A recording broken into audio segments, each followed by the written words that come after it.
Olá, bem-vindos a mais essa jornada com o Mapa de Revisão Estratégica. Hoje, a gente vai desbravar juntos os fundamentos do direito administrativo, que é basicamente o conjunto de regras que organiza a relação entre o Estado e cada um de nós. E para começar, vamos pensar numa pergunta que mexe com o nosso dia a dia. Afinal de contas, quem é que define as regras do jogo entre o governo e a população? Pois é, a resposta para isso está bem no centro do direito administrativo, e entender essa dinâmica é fundamental. Então, vamos lá. Nosso ponto de partida nesse mapa, como sempre, é entender o básico. O que exatamente é esse tal de direito administrativo? Olha, uma forma fácil de pensar nisso é como se fosse o manual de instruções do Estado. É aquela parte do direito público que diz como o governo deve se organizar e, mais importante, como ele deve agir. E o objetivo é sempre tentar equilibrar duas forças bem importantes. E essa imagem da balança aqui, ela é simplesmente perfeita, porque ela mostra a essência de tudo.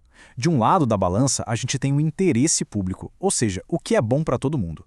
E do outro, os direitos de cada pessoa, os direitos individuais. O grande desafio, a grande arte do direito administrativo é justamente manter essa balança sempre em equilíbrio. Certo. Agora vamos avançar para uma outra região do nosso mapa. Como é que essa função de administrar se espalha pela estrutura do Estado? A resposta é que ela está em todos os lugares, nos três poderes, só que de maneiras diferentes. Bom, no Poder Executivo, que é o governo federal, os governos estaduais, as prefeituras, administrar é a atividade principal, é a função típica deles. É o executivo que coloca as leis em prática, que gerencia os hospitais, as escolas, que faz a máquina pública funcionar no cotidiano. Agora, quando a gente olha para o poder legislativo, a história muda um pouco. A função principal deles, claro, é fazer leis, mas eles também precisam se administrar. E aqui a palavra-chave é atípica. Por exemplo, quando o Congresso faz um concurso para contratar gente nova, ou uma licitação para comprar equipamentos, nesse momento ele está exercendo uma função administrativa. E o mesmo raciocínio, exatamente o mesmo, vale para o Poder Judiciário. A missão número 1 deles é julgar os conflitos. Mas, para isso, um tribunal precisa de gente, de dinheiro, de organização. Então, quando o Judiciário cuida da sua própria gestão interna, ele também está exercendo, de forma atípica, a função administrativa. A nossa viagem pelo mapa nos leva agora para uma comparação bem interessante. Como é que os diferentes países lidam com os processos contra o governo? Basicamente, existem dois grandes sistemas, duas visões de mundo sobre isso.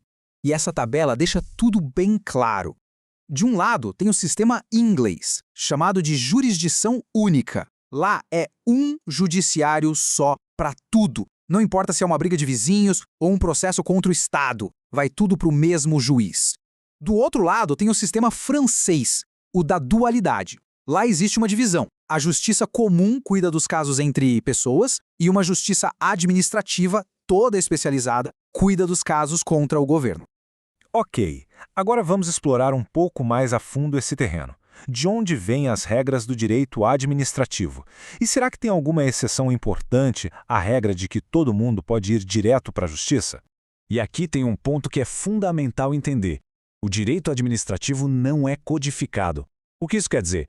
Quer dizer que não existe um código administrativo, um livrão com todas as regras juntas, como existe o Código Civil, por exemplo. As normas estão espalhadas, sabe? Em várias leis, decretos, decisões. É um verdadeiro mosaico. E olha, atenção aqui. A regra geral no Brasil é que qualquer pessoa pode bater na porta do judiciário direto.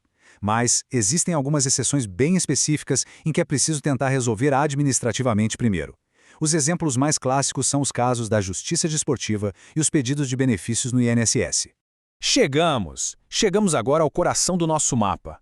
Vamos falar sobre a bússola que tem que guiar absolutamente toda e qualquer ação do governo, os seus princípios fundamentais. E para ninguém nunca mais esquecer quais são esses princípios, tem um macete famoso que vem direto da nossa Constituição. É só guardar bem estas 5 letrinhas, essa palavra, limpe.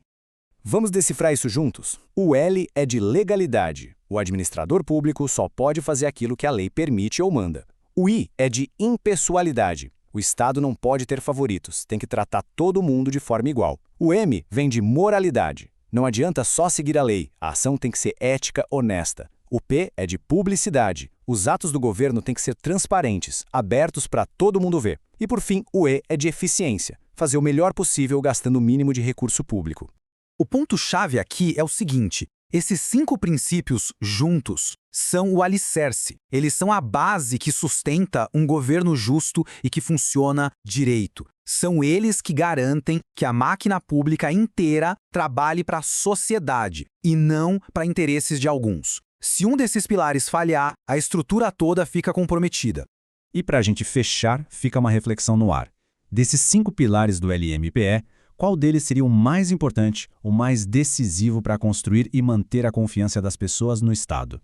Seria a legalidade? A impessoalidade? A moralidade? A publicidade ou a eficiência?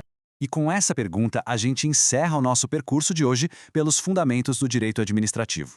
Mas a exploração do conhecimento não para por aqui, e o mapa de revisão estratégica está pronto para guiar os próximos passos. Até a próxima!